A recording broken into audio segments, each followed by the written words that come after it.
So we'll just look to you. We're ready when you're ready.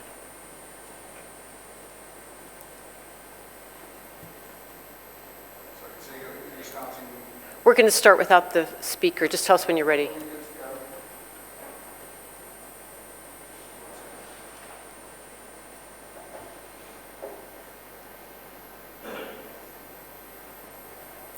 Welcome everyone to our press conference, Women Leading a Fossil Fuel Phase-Out and a Just Transition. My name is Osprey Eriel Lake, and I am the founder and executive director of the Women's Earth and Climate Action Network, or WECAN. And I want to thank our esteemed speakers for joining us today and for your vital work that you're doing all over the world in leadership. I'm going to make a few comments and then hand the floor to all of you. But first, I want to introduce Eriel Deranger. She's Athabasca Chipewyan First Nation and Executive Director of Indigenous Climate Action from Canada. And sitting next to her is Tzeporah Berman, who is the chair of the Fossil Fuel Non-Proliferation Treaty, also from Canada. And then we'll be hearing from Lorraine Chiponda. She's the co-convenor of Don't Gas Africa from Zimbabwe. And we have another guest who's coming to be on the panel shortly, and I'll introduce her when she arrives. Frontline women and global advocates are building critical strategies for national and international divestment from harmful extractive industries, while also calling for justice and accountability from both financial institutions and governments. It's far past time for investments and global economies to move forward on a just transition that places people and planet first. To contextualize the urgency of this moment, since the signing of the Paris Agreement, the world's 60 largest banks have provided $5.5 trillion in financing to the fossil fuel industry. And a report by the UN Environment Program found that governments still plan to produce more than double the amount of fossil fuels in 2030 than what would be consistent with limiting global warming to 1.5 degrees. We simply cannot continue with these impossible, dangerous numbers. It has to stop. Where is the government regulation? Where are the political leaders standing up to the fossil fuel industry? We're at COP28, and we're seeing such a struggle with the fossil fuel industry. More and more reports about how many fossil fuel industry lobbyists are here, over 2,000, I think it's up to 2,500 almost at this point. So we need our political leaders to stand up to the fossil fuel industry, and we need real commitments from governments and financial institutions to phase out fossil fuels and invest in a just transition. And none of these words that are put in front of the phase out, the adjectives have got to go, unabated, etc. Many groups are organizing for strategic campaigns to call for divestment, to stop fossil fuel infrastructure and extraction at the source. And at WECAN, we work from various angles for this divestment from fossil fuels and phase out, which includes meeting face-to-face with financial institutions. We have found this to be a very effective strategy, and we urgently need to stop the flow of money to the fossil fuel industry, both from financial institutions, and we also need government regulation, because we must move at this point to renewable regenerative energy and community-led solutions that respect human and Indigenous rights. And I just wanted to share some of the reports that we've put out this week. One is called The Gendered and Racial Impacts of the Fossil Fuel Industry in North America and Complicit Financial Institutions, where we go into many different case studies and name names of companies and banks that are involved. And we must understand that not everyone is feeling these impacts equally. There is a gendered and racial lens to how the fossil fuel industry is impacting women's bodies and people of color and Indigenous people. WECAN has also been very concerned about really addressing the global economic system as we continue to see disaster capitalism play out in real time. And it's imperative to transform the system and call for a regenerative, rights-based economy that prioritizes communities and nature. And this includes demilitarization. This is something that has really come forward at this COP, because all of these different struggles we are in are connected. We must move away from a war economy, a fossil fuel economy, to a regenerative economy that cares for people and planet.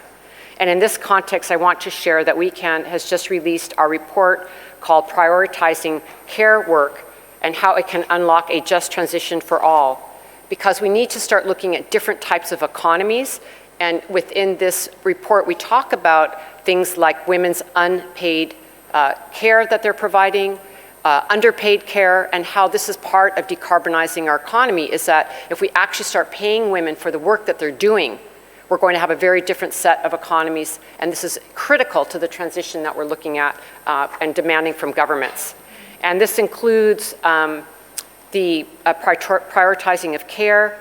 It is also talking about different social frameworks, Indigenous knowledge, staying within models that do not support an endless economic growth model, talking about buen vivir, which draws upon Indigenous knowledge and how to live in harmony with the land, or donut economics, which outlines a model for living within planetary boundaries. So there's a lot of different systems that we need to really bring forward and intervene into the current systems that are pushing forward here at the COP with false solutions that are going to continue business as usual. And we don't want this. So we are also talking about our definition of a just transition and what that looks like. And lastly, this is the COP where global movements are strengthening ever more our demand for fossil fuel phase out. And as we make this demand, we also know that it's essential to make clear what these false solutions are, including dangerous or unproven techno-fixes, carbon offset schemes that don't work, net zero pledges that delay immediate action, amongst others. So we're very concerned about the narrative that is here, even with these net zero pledges, because net zero scientifically is a correct concept, but not in how it's been co-opted. And because of this, WECAN is releasing a policy analysis called The Need for Real Zero, not Net Zero, Shifting from False Solutions to Real Solutions and a Just Transition. And it details these vital issues for people to really learn more about, because I think there's a lot of confusion about what we're talking about with net zero. And we need to move quickly, but we also need to move equitably and with real solutions that are going to care for people and planet. Included in this policy analysis is the need for governments to negotiate and implement a fossil fuel non-proliferation treaty. So this is part of this report, and you'll be hearing more about the treaty from Tzeporah Berman in a moment. And WECAN is really honored to be serving on the steering committee for the fossil fuel treaty, and we think it's absolutely necessary mechanism to complement the Paris Agreement. It's far past time to invest in the plethora of successful community-led solutions that will lead us to a healthy and equitable future, and I think our best hope is in women leading the way. Women are leading the way in so many of these movements for a just transition and the fossil fuel phase out. And I'm really honored to share this conference, this press conference, with some of the most amazing women leaders I know who are really standing forward in this phase out and this call to move off of fossil fuels. And with that, I'd like to hand the floor to you. Iklanete, Dene Sotlaneta, Eriel Tchekwie Hushe, Deranger Betsini Hesli. My name is Eriel Tchekwie Deranger, and I am Dene, or Dene Sotlane, from the community of Athabasca, Chipewyan First Nation, which is located in the Treaty 8 territories of northern Alberta in so-called Canada. My community is an Arctic community, and we are not only feeling the brunt of climate change, but we are also experiencing some of the worst consequences of the oil and gas industry. Indigenous communities hold a profound wealth of knowledge about living in reciprocal relations with our lands and waterways, stewarding the ecosystems we all depend on, and adapting to the big changes over time. At this moment of climate crisis, we should be focusing on reinvigorating, practicing, and sharing our long-held traditions of care of the lands. These are the real climate solutions. And when we talk about the impacts of oil and gas and why we need a phase out of oil and gas all across the globe, is because this is not just about the reduction of emissions at source. This is also about the reductions of the harms and the violence Indigenous peoples have felt on our lands and our bodies and our communities. My community has been inundated with oil and gas for the last 60 years, where we have seen our lands and territories eroded and degraded for the profits of multinational corporations that have reaped billions of dollars off of our lands and territories. Our lands have been polluted, our waterways contaminated, our food sources driven off, where we've seen the decline of keystone species like bison go from decline over 80% in the last 20 years. We have seen almost the complete extinction of a genetically unique bison herd. We have seen the disappearance of fish, other migratory birds, and keystone species that our communities have relied on since time immemorial. All of this has amounted to food insecurity, land insecurity, cultural insecurity. When we talk about a phase out of fossil fuels, we also have to talk about not just the impacts on our lands and territories, but to our bodies. As Indigenous peoples, we've also felt the contamination in our own bodies, where we have seen higher cases of autoimmune diseases, soft tissue cancers, and other rare forms of cancer in our community. In addition to this, our communities are also experiencing the onset of violence against women, including an epidemic of missing and murdered Indigenous women and girls. All of this taking into account that we are seeing the influx of migratory workers into our territories, where we are seeing man camps, where this is associated with the violence that we're seeing on our communities. We need to demand a phase out of fossil fuels, not only to reduce emissions at the source. We have seen billions of dollars being invested into false solutions that are giving loopholes for this industry to continue business as usual in many parts of the world, including in my own home territories. We cannot afford to do this. G7 countries are out here trying to say that they are global leaders on climate change when they are doubling down their investments in many cases, like my own country, and approving projects that don't even come online until 2026 and have a 60 to 80 year life cycle.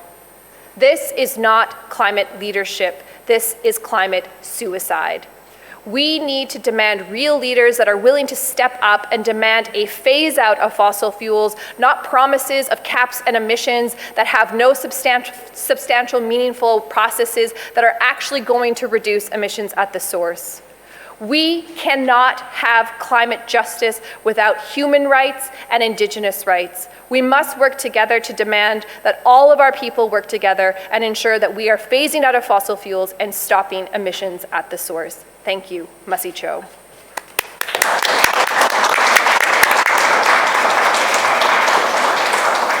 Thank you so much. And before I hand the floor to Tzeporah, I just wanted to welcome Mitzi Jonelle Tan. Thank you for joining us. She is the convener and international spokesperson for youth advocates for climate action in the Philippines. Thank you so much for joining us. We've all come from an action, so we're racing over here, an action for climate justice and a ceasefire. Please go ahead, Tzeporah, the floor is yours. Thank you so much, Osprey. You didn't tell me I was going to have to go after Eriel. Look, after decades of climate negotiations, fossil fuels have finally been dragged center stage at COP. It's incredible that we're at COP28, and this is the first climate negotiations where we're having a significant conversation about fossil fuels. The climate crisis is a fossil fuel crisis. And despite the fact that fossil fuels are finally center stage here at COP, many of our governments are not only still approving new oil, coal, and gas projects, threatening our chances of limiting warming to 1.5 degrees Celsius, but in fact they came here to COP to make oil deals. They're making a mockery of this process at a critical moment in history. It's crystal clear. We need a concrete, binding plan to end the expansion of new coal, oil, and gas projects and manage a transition away from fossil fuels. As we move closer to the finish line for this COP, the global stocktake text has made some progress. And I think in some ways that progress is historic. That we're actually hearing countries on the floor of the United Nations actually talk about phasing out fossil fuels, finally.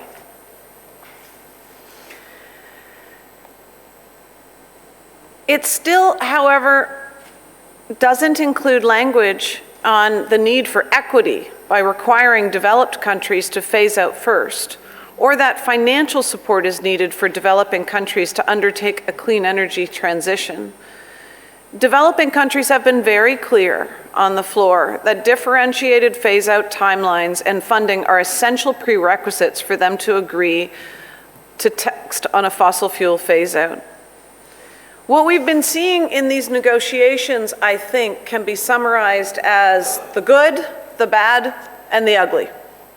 The good is that many countries have had strong statements in support of a phase-out of fossil fuels in line with the science and the 1.5-degree target, and a full phase-out of fossil fuel subsidies. The EU, Samoa, the Holy See, Fiji, Chile, Colombia, Brazil, Marshall Islands, and others have all made those statements on the floor. We've also seen countries link the new commitments to expand renewable energy to displacing fossil fuel infrastructure.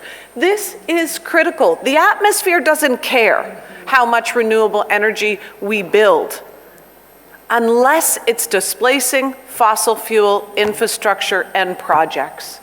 That has to be linked, and for too long we've been having conversations about increasing the good but refusing to stop expanding the bad. It is not a transition if we're continuing to grow the problem. The bad, we continue to see terms like unabated and inefficient being proposed by countries for the text.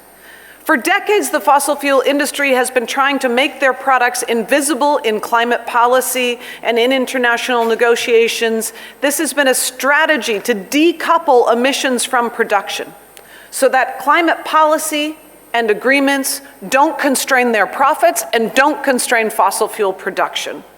The terms unabated and inefficient are not just qualifiers, they're not just terms.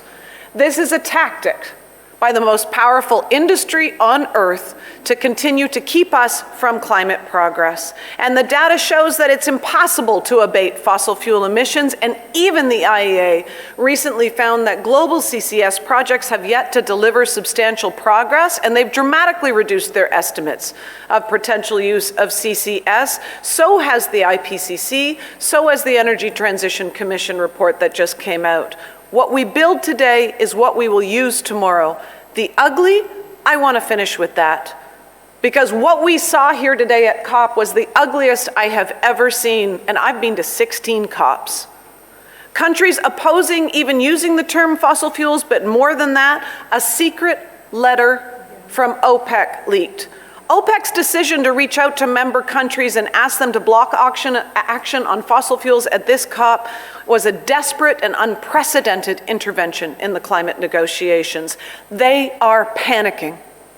They are panicking because we're finally having the fossil fuel conversation, and because 11 nation states are now calling for a fossil fuel treaty, an equitable and wind-down plan for how to manage the wind down in a way that leaves no country or community behind. This proposal is gaining speed, not just here at COP, but around the world. And countries that are serious about meeting the science will not only support strong language at Paris, at COP, but they will support a companion to the Paris Agreement, a fossil fuel treaty that ensures we have a plan for managing the wind down of fossil fuels. Thank you.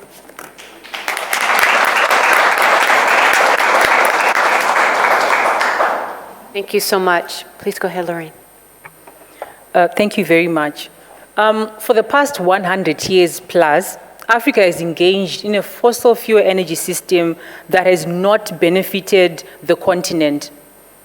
The fossil fuel energy system has been characterized by energy apartheid, where up until now, after more than 100 years, 600 million people in Africa still remain in energy poverty. 1 billion people still don't have access to clean cooking. Fossil fuel energy projects in Africa have resulted in a plethora of rights issues, including displacement from land, displacement from livelihoods, displacement and disposition of family household income. The dash for gas in Africa has not changed the narrative around the fossil fuel energy system. We're still seeing gas corporations mapping out Africa into pipelines that are meant for export of energy, and still African communities are still excluded from the fossil energy, from accessing energy.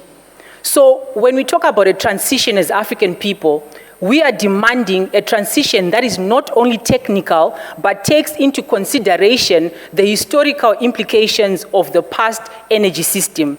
We are demanding for the just in the just transition, whereby land rights are acknowledged, whereby the 600 million people living in energy poverty have access to energy, whereby energy systems are compatible with our food systems, with our water systems. And again, we are demanding for an equitable global finance architecture, which again ensures that Africa can actually transition. Corporations and rich nations have depleted the carbon budget, and we are demanding that they contribute towards Africa's just transition by ensuring that Africa and poorer nations have got the necessary climate finance. At this moment, Africa is only receiving 3% of the total climate finance meant for the transition. So again, when we push for systems change, we want transformation of the systems in terms of energy access, in terms of affordability of the energy. Energy should not be seen as a commodity where corporations come to Africa, extract energy, export it to richer nations, while East Africa remains with energy poverty and a devastated environment which does not sustain our livelihoods. We are demanding of recognition of energy as a right, because tied to the right to energy is also other forms of rights, including the ability to attain our livelihoods, the ability even to go to school, because without energy, people can't even access electricity to be reading or to be doing various other aspects required by energy. So we are demanding a revamp of the total energy system. We do not want to see a technical shift from clean from fossil fuels to clean, but a change in behavior. We are also urging richer nations to adopt a principle of degrowth, because it is the rampant consumption which has led again to the plunder of African communities and the African environment. So we are urging even our allies, countries in the global north, to adopt and to curb over consumption and adopt a concept of degrowth, to allow the earth to replenish. Because even if we move towards a renewable energy, it's still going to result in export of raw, cheap commodities from African countries, who at this point host 40% of the transition minerals that are required. So again, we do not want to see the same characteristics that we have been fighting, the same injustices that have been perpetuated by the fossil industry and the fossil fuel energy system. Thank you.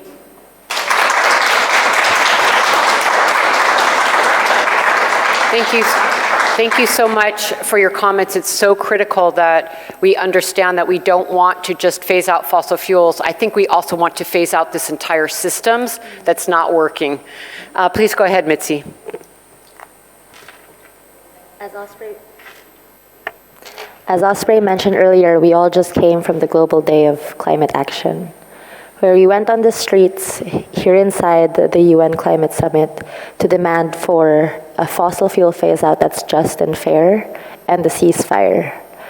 And I often get asked, why are these two things connected? Why do you talk about peace and militarization and fossil fuels and climate change all in the same sentence? But as our previous speaker was just saying, it's because it's all part of this system that has turned people of color, people in the global south, into resources to be used, has turned nature into a resource to be used rather than something that we are a part of.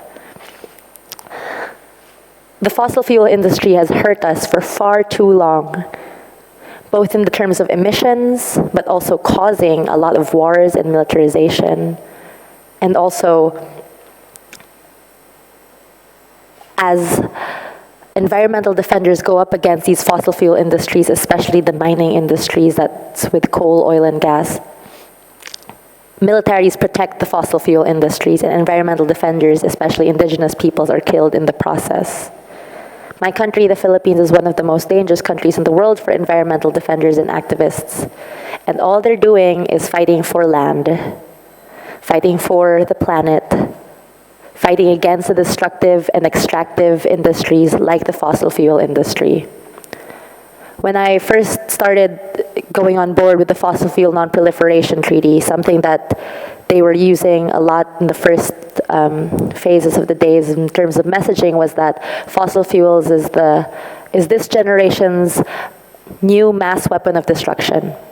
And that really hit close to home, because I grew up seeing that destruction. I grew up feeling helpless as storm and typhoon and thunder and lightning came banging on our homes every single year, several times a year, seeing entire communities consumed by floods. And I didn't know that there was something that could be done.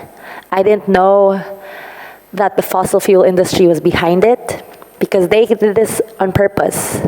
They keep us in the dark so that we don't know that they're the ones who's putting us all on fire. And now that they've been brought to light, they're doing every single thing that they can do to try to hide, to try to keep their power, to try to keep their money.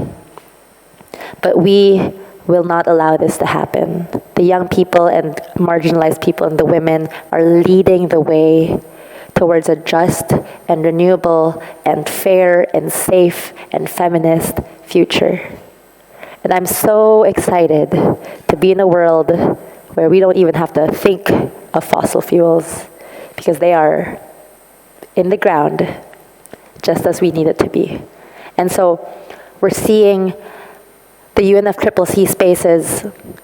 We have 2,400 plus fossil fuel lobbyists present at this summit. So we need to be louder, we need to be stronger, we need to all come together, because together we are the majority. And we need to see that we need new solutions, because 28 years of COP has not brought us that fossil fuel phase out with clear implementation rules, and that's where the Fossil Fuel Non-Proliferation Treaty comes in. And we're seeing countries like Colombia, who is a global south country but can still profit off fossil fuels, signing on.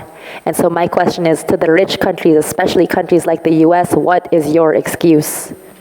If a country like Colombia, if a country like the Pacific Islands can pledge to a future where we are all safe, why can't you?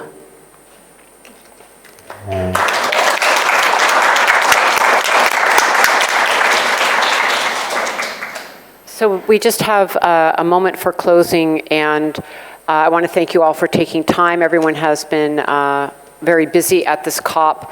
I really put it in the hands of women leaders that are sitting here to really get down to business and make this change that we all know is necessary. And it is really the critical moment here at this COP, where the phase out of fossil fuels is on the table. The fight is here. The OPEC letter that came out that was leaked is outrageous. The interference of the fossil fuel industry, lobbyists that are here. So make no mistake, for those of you who are listening that are not here, this is a true battle that is going on, and we feel it, and we're here. And one of the things that I think is that you can hear from the power of all the women speaking here, representing so many constituencies and others, is that we are fighting, and we are going to win. We are fighting, and we are going to win, because this time at the fossil fuel industry is over.